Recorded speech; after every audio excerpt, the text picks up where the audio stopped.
Où se trouve l'hôtel satanique de la famille des Bongo dans la forêt de Logoué-Lolo? Bruno Ben Moubamba sait où se trouve l'hôtel satanique de la famille Bongo.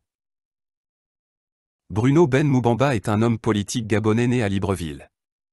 Il a été vice-premier ministre avec les mêmes attributions dans le gouvernement d'ouverture d'Emmanuel Issoze Ngondé du 2 octobre 2016 au 21 août 2017, puis nommé ministre d'État, ministre de l'Urbanisme, de l'Habitat social et du Logement le 21 août 2017.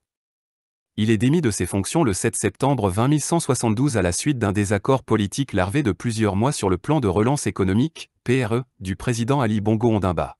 Bruno Ben Moubamba fait des révélations sur l'hôtel satanique de la famille Bongo à Mulindou que le peuple gabonais doit absolument détruire car c'est un devoir religieux, humain, patriotique pour la nation gabonaise. L'hôtel satanique que le PDG avait inauguré dans Logoué-Lolo en 1968, lorsque la plupart des clans qui devaient servir Omar Bongo se sont réunis à Mulindou, aujourd'hui Lastourville, pour signer un pacte satanique qui consistait à dire quiconque dans ce pays essaiera de servir le Gabon, il doit mourir, sa famille doit être détruite, il doit terminer sa vie dans la misère. Et c'est ce qui s'est passé avec des acteurs qui sont morts, comme Pierre Mamboundou et bien d'autres que je ne citerai pas. Ça, c'est le pacte de Mulindou, le pacte de Lastourville, le pacte du PDG.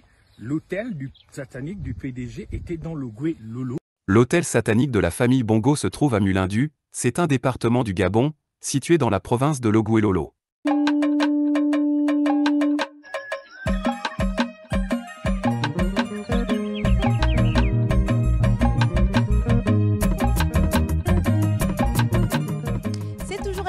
De vous retrouver pour la découverte du Gabon. Notre aventure du jour nous emmène vers une province spéciale avec une population estimée à 65 771 habitants et s'étendant sur une superficie de 25 380 km². Je vous invite à découvrir la province de Logoué-Lolo, le G7. Avec pour chef-lieu Koulamoutou, la province de Logoué-Lolo, appelée région des Adouma, de 1882 à 1953, porte les noms des deux principaux fleuves qui l'arrosent, l'Ogoué à Lastourville et la Lolo à Koulamoutou.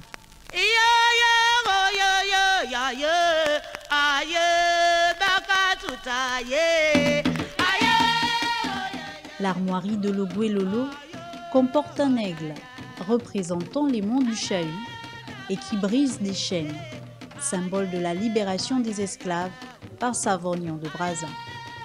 Les Adouma, Nzebi et Kota sont les principaux groupes ethno-linguistiques que l'on retrouve dans cette partie du Gabon, mais les autochtones sont les Adouma.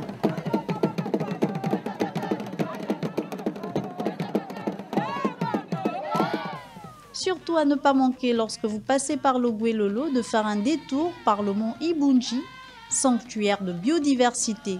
Ce mont a une forte potentialité biologique et touristique. Il est composé de forêts montagneuses constituées de plusieurs richesses.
qu'un autel satanique? Il faudrait même chercher à comprendre l'origine de ces autels sataniques. Nous avons déjà dit ce que c'est qu'un autel. Mais nous voulons comprendre aujourd'hui quels sont les types d'autels sataniques qui parlent dans nos vies. Alors, lorsque nous lisons Juges au chapitre 6, du verset 7 au verset 10, il est écrit, je lis au nom de Jésus-Christ, « Lorsque les enfants d'Israël criaient à l'Éternel au sujet de Madian, l'Éternel envoya un prophète aux enfants d'Israël. Il leur dit, « Ainsi parle l'Éternel, le Dieu d'Israël. Je vous ai fait monter d'Égypte. Je vous ai fait sortir de la maison de la servitude. Je vous ai délivré de la main des Égyptiens et de la main de tous ceux qui vous opprimaient. Je les ai chassés devant vous et je vous ai donné leur pays. Je vous ai dit, je suis l'Éternel votre Dieu. Vous ne craindrez point les dieux des Amoréens dans le pays desquels vous habitez, mais vous n'avez point écouté ma voix. » Nous comprenons aujourd'hui que le malheur des Israélites vient du fait qu'ils ont brisé une loi divine.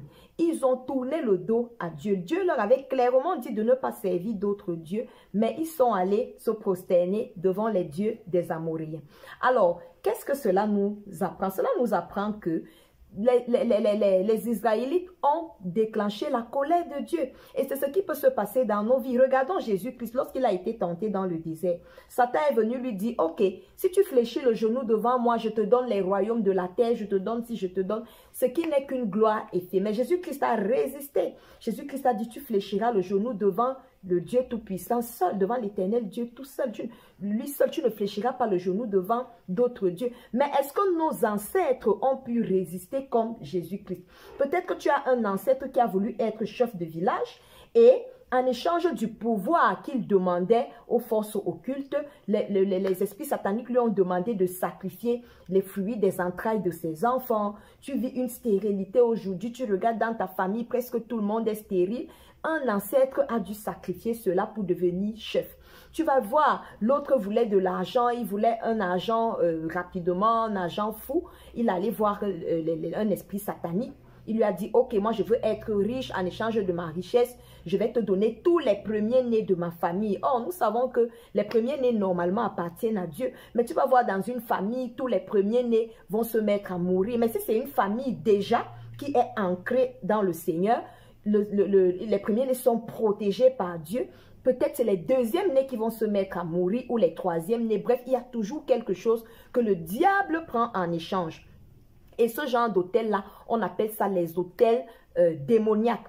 Un hôtel sur lequel on a sacrifié quelque chose pour un démon. Un hôtel sur lequel on est allé prier, se prosterner devant un Dieu qui n'est pas le Dieu Tout-Puissant. Et en échange de cette gloire éphémère-là, il va prendre peut-être toutes les femmes de ta famille, il va prendre le fruit des entrailles, il va prendre le travail, il va prendre des choses que tu vois que depuis des générations, ça manque dans ta famille. Peut-être les filles ne se marient pas, peut-être les garçons ne travaillent pas. C'est des choses qui ont été sacrifiées sur des hôtels démoniaques.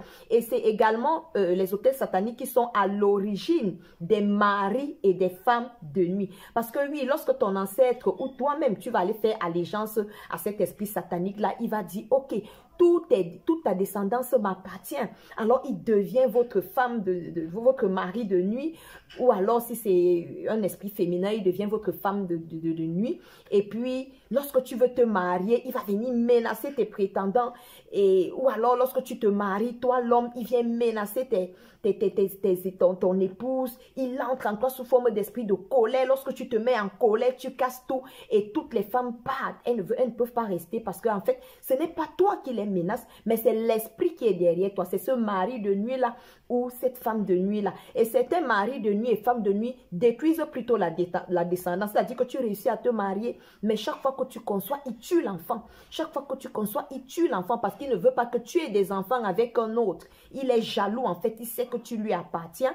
Il ne permettra pas que tu aies des enfants avec un autre. Alors, il tue automatiquement tous tes enfants. Donc, il est temps de se lever pour que ces esprits te lâchent, pour que l'hôtel satanique qui parle derrière lâche ta vie soit détruit et que ce soit plutôt la voix de Dieu, le sang de Jésus qui parle le plus fort dans ta vie. Donc, le premier type d'autel, c'est les autels démoniaques. Le deuxième type d'autel satanique, c'est les autels de malédiction. Ces autels de malédiction-là viennent suite à une désobéissance peut-être d'une loi divine. Vous avez brisé une loi divine. Il a été dit que vous n'allez pas verser du sang. Et un de tes ancêtres a peut-être tué quelqu'un et son sang crie. Parce que la Bible dit que le sang d'Abel crie. Ça veut dire que le sang parle, le sang a une voix. Et ce sang-là que ton ancêtre a versé est en train de crier vengeance, vengeance, vengeance. Et vous vous retrouvez en train de mourir dans des conditions bizarres, dans des accidents. Peut-être que si la personne qui a été assassinée est morte à 30 ans, vous allez voir que dans votre famille, dès qu'on atteint l'âge de 30 ans, peut-être les jeunes filles ou les garçons, si la personne qui est morte était un garçon, dès qu'un garçon atteint l'âge de 30 ans, il meurt. Dès qu'un garçon atteint l'âge de 30 ans, il meurt. Il y a aussi cette histoire dans la Bible où Josué a détruit Jéricho. Et il a parlé, après avoir détruit Jéricho, je crois que c'est dans Josué chapitre 6, 5 ou 6 au verset 26. Josué a détruit, il a dit malheur à celui qui reviendra bâtir Jéricho. Et 400 ans après, celui qui est revenu bâtir Jéricho vraiment a subi cette malédiction de Josué là. Son premier fils est mort, son dernier fils également est mort selon la malédiction que Josué avait prononcée. Donc, il y a les autels de malédiction, cette malédiction qui crie dans ta vie à cause d'un péché qui a été commis, à cause d'un acte, à cause des paroles qui ont été prononcées par un de tes ancêtres ou par toi-même. Il faudrait briser cette malédiction parce que la parole de Dieu nous dit que Jésus-Christ a été fait malédiction pour nous. Et si Jésus-Christ a pris la malédiction, c'était pour nous donner la bénédiction en échange. Donc, il faut déjà le savoir et briser cet autel de malédiction-là et construire maintenant un autel à Dieu pour que cet autel de malédiction ne parle plus contre toi. Le troisième type d'autel, c'est un autel d'oppression émotionnelle, un autel de forteresse émotionnelle. Ce type d'autel, généralement, ça vient de toi-même, de quelque chose que tu as subi dans ta famille, de quelque chose que tu as subi dans ton lieu de naissance. Peut-être que là où tu as grandi, la maman était bastonnée chaque fois par son conjoint. Elle était bastonnée, maltraitée par son conjoint. Alors toi, tu as ces blessures-là, ces mauvais souvenirs-là dans ton âme. Et lorsque tu te retrouves en mariage, tu as tendance à être violent avec ton partenaire. Pourquoi? Parce que tu es sur la défensive. Ayant vécu cette peine-là de ta mère, tu te mets automatiquement sur la défensive et tu as tendance même à repousser ton partenaire à te défendre alors que tu n'es même pas attaqué peut-être. Et ça fait que tu détruis ton foyer comme ça par des paroles dures, par des actes d'autodéfense qui n'ont même pas leur place parce que tu n'as pas guéri. Tu as des blessures dans l'âme et tu as besoin d'implorer la grâce divine pour que Dieu qui guérit l'âme, l'esprit et le corps puisse te guérir. Et cet esprit, ces autels d'oppression émotionnelle-là, c'est ça qui entraîne les sentiments de dépression, de suicide. Tu es tout le temps en train de pleurer, tu ne sais même pas d'où ça sort. À peine quelqu'un va prononcer une phrase, ce ne sera pas la phrase qui va te faire pleurer, mais ce sont tes souvenirs dont la phrase là va te rappeler cette chose-là, ce viol, cet inceste, cette violence que tu as subie dans ton passé, ça va te rappeler ça et tu vas te mettre à pleurer, tu seras dans la dépression, tu vas avoir des idées de suicide. L'autel là en question va te souffler que oui, suicide-toi, ça ne vaut pas la peine de continuer à vivre et tout et tout. Ce sont des autels sataniques. Ce sont des autels sataniques parce que Dieu n'est pas un Dieu de suicide. Dieu n'est pas un Dieu d'oppression. Dieu n'est pas un Dieu de peine, de tristesse, de stress et tout. Dieu est un Dieu de joie. Donc tu vas invoquer l'Esprit Saint qui est l'esprit de joie là pour contrer cet esprit de tristesse là et cet esprit qui te pousse toujours à vouloir te suicider et tout. Tu sais que toi, l'esprit que tu as, c'est l'esprit de vie. L'Esprit Saint, c'est l'esprit de vie. Alors tu vas venir, tu vas dire que l'esprit de vie qui t'a délivré de la loi du péché et de la mort. Bref, tu vas proclamer la parole de Dieu pour détruire l'autel des oppressions émotionnelles et établir ainsi l'autel de Dieu dans ta vie. Donc voilà les trois types d'autels. Les autels démoniaques, les autels de malédiction et les autels d'oppression émotionnelle. Il faut identifier ces autels-là, les localiser, comme je disais, ça vient toujours de ton passé, par exemple. Les autels émotionnels viennent de ton passé, de quelque chose que tu as vécu dans ton passé, là où tu as grandi. là où tu allais en vacances, etc. Donc, tu vas prier le Saint-Esprit pour qu'il te révèle quel type d'hôtel parle contre ta vie et là où ces hôtels-là sont localisés pour que tu puisses les briser. J'espère que cette vidéo t'a vraiment édifié et que tu continues avec prière pour détruire les hôtels sataniques dans nos vies.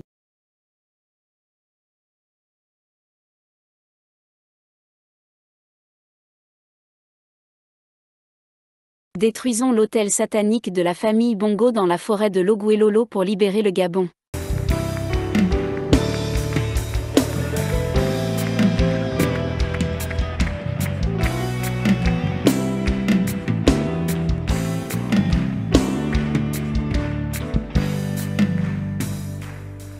Que ta gloire descende et envahisse ce lieu, que ta voix résonne pour la liberté, que les cieux s'ouvrent et que vienne ta pluie, ô Jésus, nous voulons ton règne, que ta gloire descende. Et envahisse ce que ta voix résonne pour la liberté, que les cieux s'ouvrent et que vienne ta pluie, ô Jésus, nous voulons ton règne, que ta gloire descende et envahisse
présence ce soir, sa présence bienfaisante, sa présence qui guérit.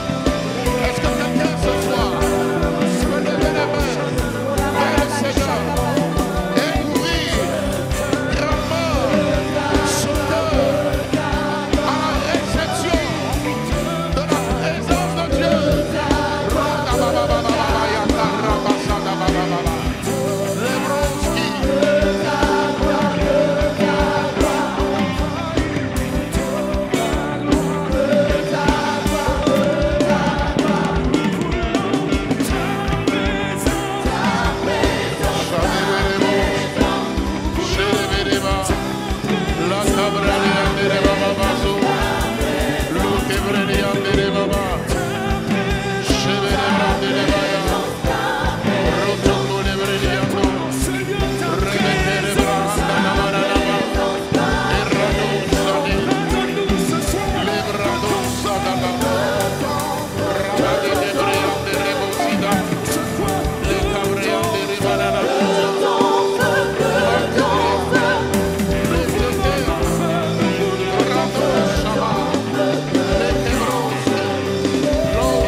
Élevons nos voix. Quelqu'un peut élever la voix et parler maintenant. Dis au Seigneur, ce soir, je veux te voir et t'entendre, Seigneur. Parle à mon cœur et visite-moi. Quelqu'un ce soir est venu certainement avec un fardeau. Tu es venu avec un challenge. Je crois que tu es dans l'expectative de quelque chose à laquelle tu t'attends de la part du Seigneur ce soir. Est-ce que quelqu'un peut élever la voix et commencer à soupirer après la présence de Dieu? Commencer à soupirer après une action réelle du Saint-Esprit ce soir dans sa vie.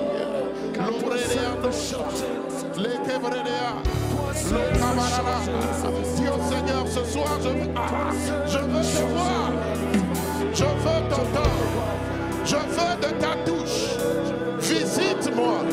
Ne me laisse pas repartir comme je suis venu. Ce soir, je crie à toi. Aie compassion. Visite-moi. Rappelle des beaux soldats. Les belles choses qui m'arrachent. Quelqu'un peut parler? Est-ce que quelqu'un peut parler ce soir? Parlons au Seigneur. Parlons à Jésus. Si tu sais parler si tu sais parler à Allah, parle à Allah. Shabada, Malabarade, Shada, Rotoke Lebroskiba, Mareos Terenderia, Dono Shalabareria Dosika, Amore Andos Tebaha, Rekot Ikimaro Seba, Lebres Kubahanda. Quelqu'un peut parler? Élève la voix avec moi. Soupirons, cherchons. Réclamons la présence de Dieu ce soir. Rabo Shekelebre, Icaro Zete, Matin Adabarada, Rotekete Bikama, Lekebros Kibaha, Rabosh, Reketeos, Rapadeas, Makarades, Lubereandos Kabaha,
Merci Saint-Esprit.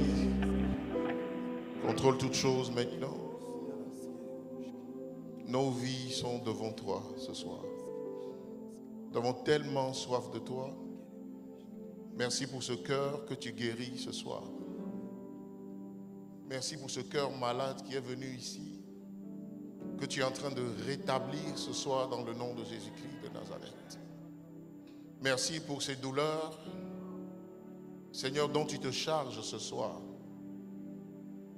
Par ta puissance, quelqu'un reçoit la guérison de son cœur ce soir. Lebrado, Sibaregenda, Radagadabo, Celebre Kintabaska, Lebradakata Shabada la Gebrosoto.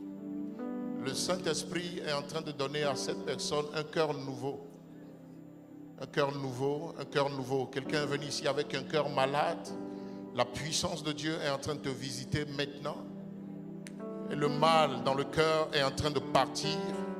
Il est en train de partir. Il est en train de partir.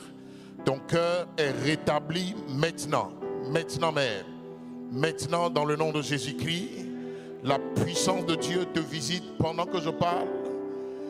Dans le nom de Jésus-Christ, tu es guéri. Ton cœur est guéri ce soir. Ton cœur est guéri.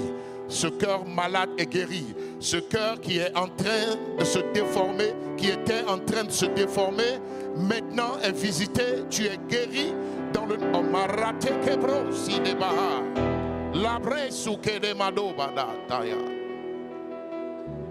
Maintenant, maintenant, maintenant, maintenant, maintenant, maintenant, maintenant. Jésus te guérit. Le Saint-Esprit te guérit. Tu ne repartiras pas avec ce mal. Tu viens d'être guéri dans le nom de Jésus. Est-ce qu'on peut donner une acclamation à Jésus? Est-ce que le peuple de Dieu peut acclamer le roi de gloire? Acclamons le Seigneur, le Dieu guérisseur, le Tout-Puissant, le nom au-dessus de tout nom, le nom qui fait des prodiges, le nom qui guérit, le nom qui libère, le nom qui délivre les captifs, le nom qui restaure, le nom de Jésus. Il n'y a point d'autre nom, aucun autre nom n'a été donné dans les cieux, sur la terre et sous la terre, par lequel nous pouvons être sauvés. En dehors de Jésus, point d'autre nom. Aucun autre nom ne peut guérir. Aucun autre nom ne peut libérer. Aucun autre nom ne sauve comme ton nom. Ce soir, tu es élevé. Tu es glorifié. Tu es exalté, Jésus. Namo Shabaralagada. Quelqu'un dit Amen. Alléluia. Acclamons encore le Seigneur et nous voulons rendre grâce à Jésus. Bénissons son nom. Merci Saint-Esprit.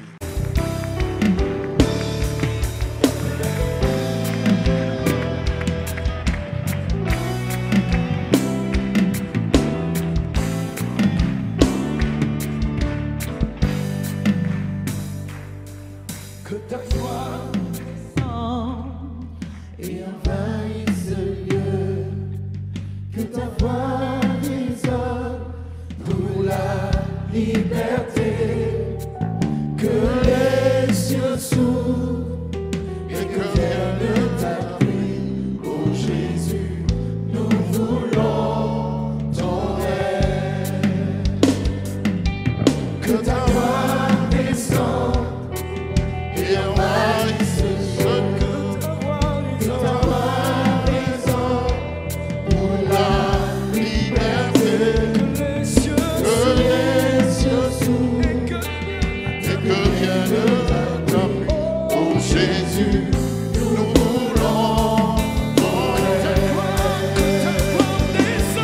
Que ta gloire descende et envahisse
Cabrani andere bababazo. Lute brani andere